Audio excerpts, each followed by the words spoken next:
বগৰী খেতি কৰি ধনী হৈছে দুই কৃষক।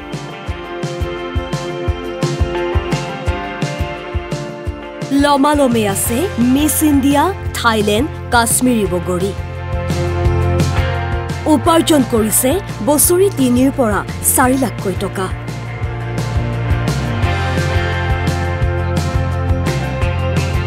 বছৰৰ নাই ৩ পৰা ৪ লাখ মান ইনকাম হয় মানে বছৰৰ। চাকৰি বাকৰি নাপালেও এনেকৈ চলিব পাৰে মানে খেতিও দি। এই দৃশ্যলৈ চাওক, ডাল ভৰি ভৰি ওলমি আছে মিছ ইণ্ডিয়া, থাইলেণ্ড, কাশ্মীৰী বগৰী। যেন দেখিলেই মন ভাল লাগি যোৱা এক দৃশ্য। কিশোৰ বড়ো আৰু গজেন লায়ং ৰামচিয়াৰী নামৰ বাক্সাৰ মুছলপুৰৰ দিৰিংগাপুৰ গাঁৱৰ দুই কৃষকে কৰিছে এই খেতি। কিশোৰ আৰু গজেন লায়ঙৰ বগৰীয়ে দখল কৰিছে অসমৰ বজাৰ।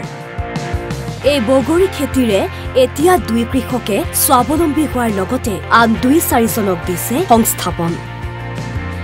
বগৰীটো একদম মিঠা, টেষ্ট আছে, বহুত টেষ্ট আছে মানে। এবাৰ মোটামুটি ৩ বিঘামান কৰিছে মানে। ৩ বিঘা হ'ব আৰু মানে চলিব পাৰে আৰু ঘৰখন আৰামছে চলিব পাৰে। বছৰৰ নাই ৩ পৰা ৪ লাখ মান ইনকাম হয় মানে বছৰৰ। চাকৰি বাকৰি নাপালেও এনেকৈ চলিব পাৰে মানে খেতিও দি। এইটো মুছলপুৰত যায়, এনেই বৰমাও যায়, কেতিয়াবা আৰু গুৱাহাটী বেপাৰীও চালান নিয়ে মানে। এইটো মিছ ইণ্ডিয়া আছে আৰু থাইলেণ্ড আছে আৰু কাশ্মীৰী আছে মানে। ৩টা জাতত আছে মানে, আৰু গৌৰচুন্দৰী আছে মানে।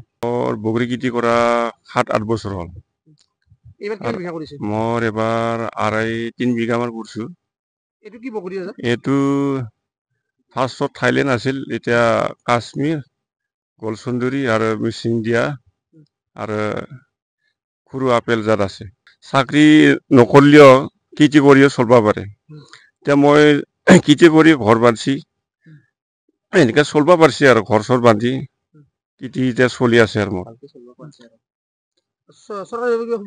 চৰকাৰীটো এনেকৈ ডাঙৰ সুবিধা পোৱা নাই।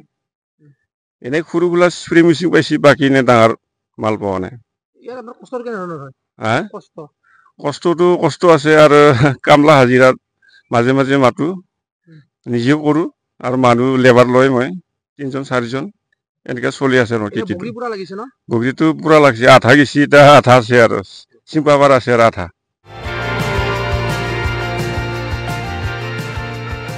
বাক্সাৰ পৰা সুবৰ্ণ পাঠক, অসম লাইভ 24।